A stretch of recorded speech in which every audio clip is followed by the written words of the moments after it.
Bonjour, ouais. Bonjour Cécile et François, président de cette session. Je vais peut-être commenter un petit peu les questions et puis on va passer assez vite. Tant pis si tout le monde n'a pas le temps de voter, hein, mais du coup, les nouveautés de ces dernières années en matière de traitement du signal dans les aides auditives représentent-elles pour vous plutôt un argument marketing de la part des fabricants ou une réelle plus-value pour vos patients ? On a une majorité. Après, on peut peut-être passer à la question suivante, même si on n'a pas encore beaucoup de votants. Observez-vous un impact du traitement du signal sur les résultats de vos patients lors des tests d'intelligibilité dans le bruit? Donc oui, énormément, non, pas du tout, non, pas vraiment, oui, de façon modérée.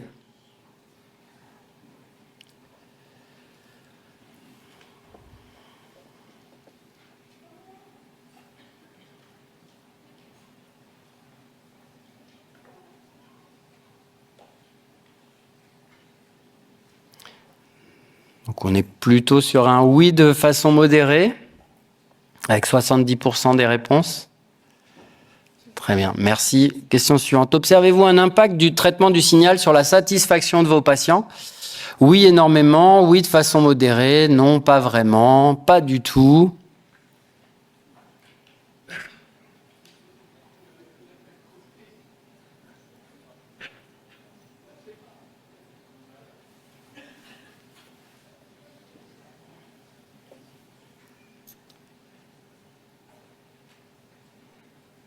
Très bien. Bon, c'est cohérent. Oui, de façon modérée.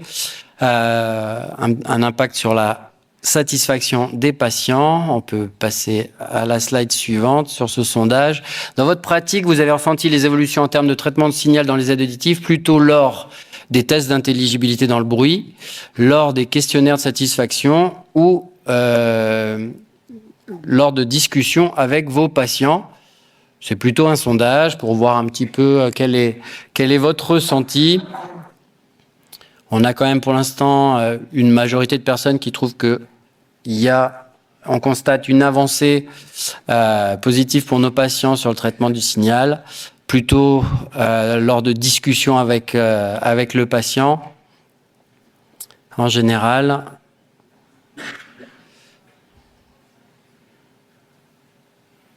voilà. Bon, très bien. On va passer à la présentation. Je le dis pour la régie. Ok. Traitement du signal dans les aides auditives, marketing ou réelle plus-value. Donc, vous l'avez dit, vous l'avez constaté avec vos patients, on note une amélioration tangible. C'est pas encore la solution à tous les problèmes de nos patients, mais ça progresse. On va voir différentes choses ensemble. Sur les liens d'intérêt, moi je travaille pour l'Université de Lyon et je suis également audioprothésiste sous l'enseigne Audition Conseil. Voilà. Donc sur les aides auditives, en termes de traitement du signal,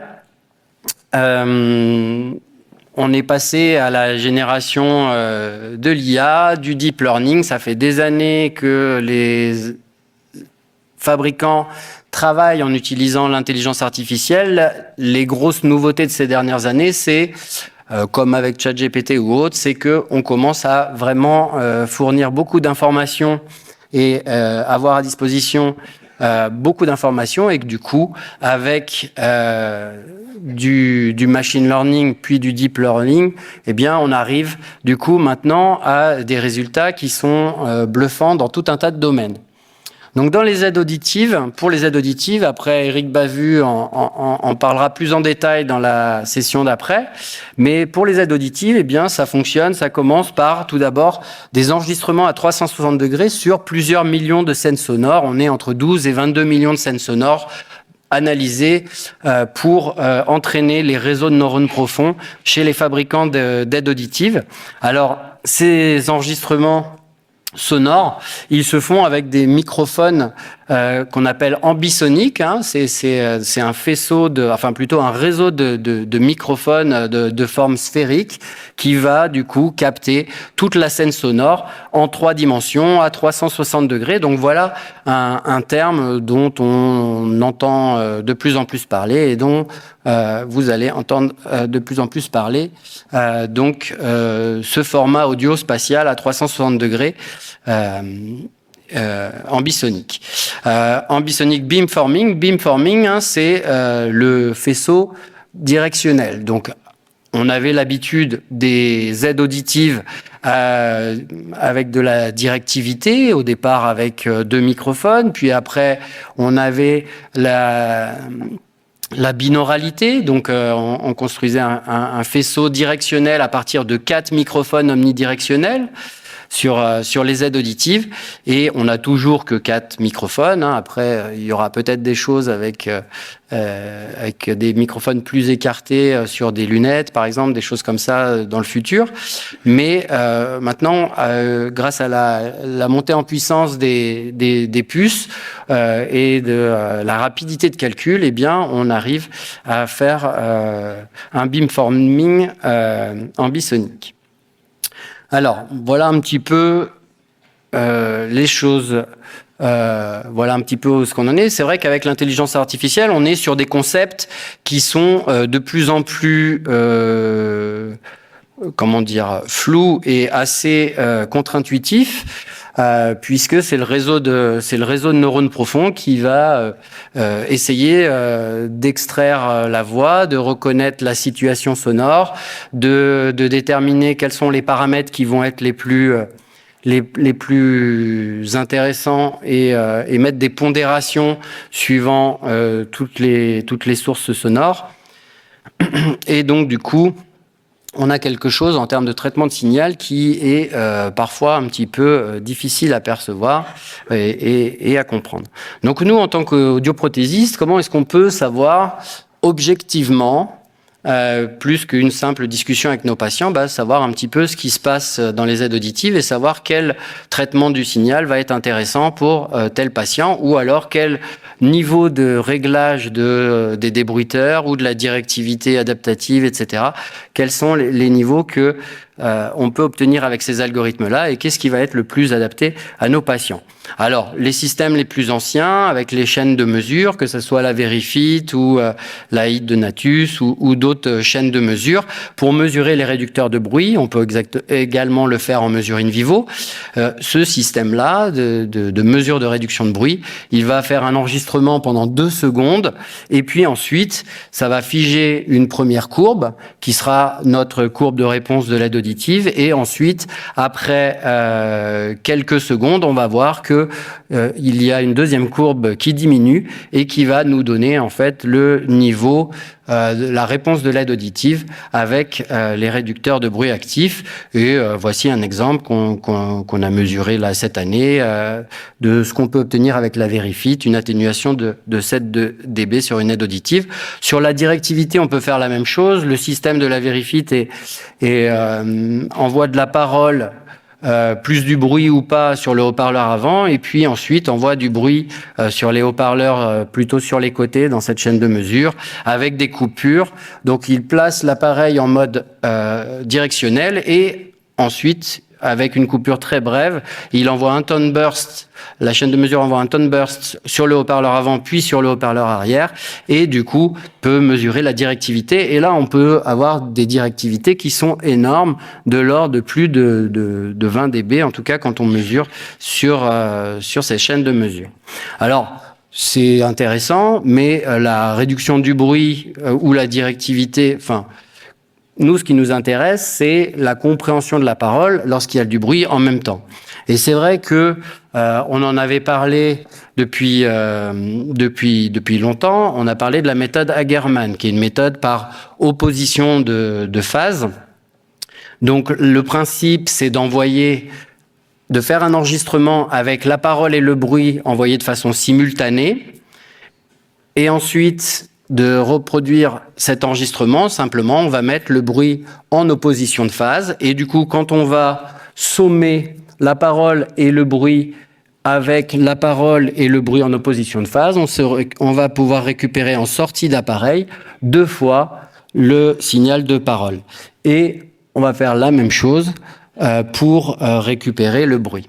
Donc ça, c'est la méthode Hagerman de base qui date de 2004. J'étais allé voir l'équipe de Nancy avec Joël, etc. et Balbine et Adil pour me présenter un petit peu ce qu'ils avaient fait. On a pu du coup nous le reproduire. Alors c'est vrai que cette méthode Hagerman, bon bah ça c'est pour ceux qui ont envie de la mettre en place, mais maintenant on l'a fait plutôt avec 4 enregistrements. Avec des oppositions de phase différentes pour que ça soit plus robuste. Voilà, donc Xavier Delers qui avait parlé de cette méthode-là en 2015 déjà sur son blog, Joël et Balbine que j'étais allé voir, et nous on l'a également mise en place à Lyon, et on pouvait voir l'efficacité du traitement du signal dans un mémoire que Clémence Orly avait fait, hein, c'est son enregistrement, une étudiante qui avait fait son mémoire avec moi. Du coup, ici on avait le bruit et la parole, et ici on avait le même enregistrement, mais avec l'aide auditive, et on voyait que les réducteurs de bruit, rien qu'à l'œil nu, ont une efficacité. Alors, non, je voulais pas. Voilà. Et autre chose dont je voulais vous parler, je l'avais présenté aussi, on avait présenté Xavier Delers, Joël et Balbine et moi-même en 2000, l'EPU de 2021, on avait présenté cette méthode. Et à cette époque-là, j'avais parlé du coup de l'importance du placement des haut-parleurs, puisque si on a 5 haut-parleurs, 2 haut-parleurs ou un seul haut-parleur, on va pas pouvoir mesurer l'efficacité du bruit de la même façon.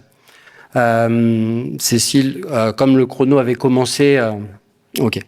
Alors, du coup, ce qui est intéressant, c'est que là, dernièrement, alors les fabricants, depuis très longtemps, utilisent cette méthode Hagerman pour vérifier l'efficacité de leurs algorithmes et mesurer l'efficacité des réducteurs de bruit ou des systèmes directionnels dans leurs aides auditives. Ce qui est intéressant là, c'est que maintenant, on trouve facilement des communications qui utilisent cette méthode objective. Donc là, c'est dans le livre... dans le livre blanc de Oticon. Donc il y a des mesures avec cette méthode Hagerman par opposition de phase, avec des haut-parleurs ici qui sont placés 3 quarts arrière et la parole qui va être située devant, et on voit sur les rapports signaux sur bruit négatifs une amélioration qui se situe entre 6 et 10 décibels. Et du coup, on peut retrouver ce type d'informations précises avec les différents niveaux d'activation. Donc, tous les fabricants le font, Signia le fait, là c'est même une étude comparative avec d'autres marques. Pareil, placement des haut-parleurs derrière, et puis la parole avec leur système de suivi de la parole dans 2 haut-parleurs. Phonak, du coup, forcément le fait avec une situation sonore avec 12 haut-parleurs. Donc on peut retrouver tout ça. Et c'est très intéressant. Mais par contre, il faut savoir lire ce type d'article, dans le sens où les chiffres sont différents. Donc, il faut regarder un petit peu quelle est la configuration de test et ce qu'ils en ont fait. Mais ce qu'il faut savoir, c'est que c'est une réduction du bruit, c'est une moyenne de réduction du bruit. On ne sait pas si le bruit impacte des fréquences conversationnelles ou pas, si c'est un bruit qui est sur les fréquences graves, aiguës, voilà.